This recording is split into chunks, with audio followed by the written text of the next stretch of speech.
বিধানসভা নির্বাচনে দুর্গাপুর পশ্চিম ও পূর্ব বিধানসভা আসনে প্রার্থী তালিকা ঘোষণা করল বামফ্রন্ট। দুর্গাপুর পশ্চিম বিধানসভার প্রার্থী প্রভাস সাই নাম। দুর্গাপুর পূর্ব বিধানসভা কেন্দ্রে বামেদের প্রার্থী হলেন সীমান্ত চ্যাটার্জি।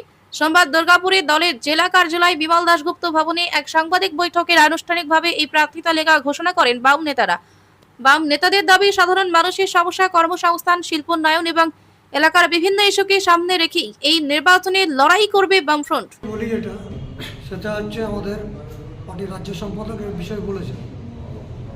এখন লড়াইটা হচ্ছে আমাদের পশ্চিমবঙ্গের দুর্নীতি সহ, রুজি রুটি সংগ্রাম সহ, মানুষের কাজের দাবি সহ এই পশ্চিমবঙ্গ কখনো হচ্ছে দাঙ্গা বা ধর্মের ভিত্তিতে এই বাংলাকে দেখতে চায়। ফলে কংগ্রেস তার অবস্থান এই টাইমে এই দুটো দল, একটা দল হচ্ছে যারা গোটা রাজ্যের মানুষকে, দেশের মানুষকে বিভাজনের মধ্যে দিয়ে আনতে চায়, তারা ক্ষমতায় টিকে থাকছে। অন্যদিকে আরেকটা দল যারা হচ্ছে আপাতমস্তক দুর্নীতিতে হচ্ছে ডুবে গেছে।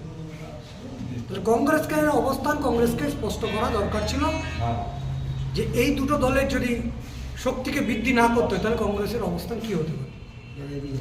সেখানে আমাদের পার্টির তরফ থেকে আমাদের চেষ্টা করা হয়েছে। এখন বাকি যারা কংগ্রেস কর্মী আছেন তাদেরকে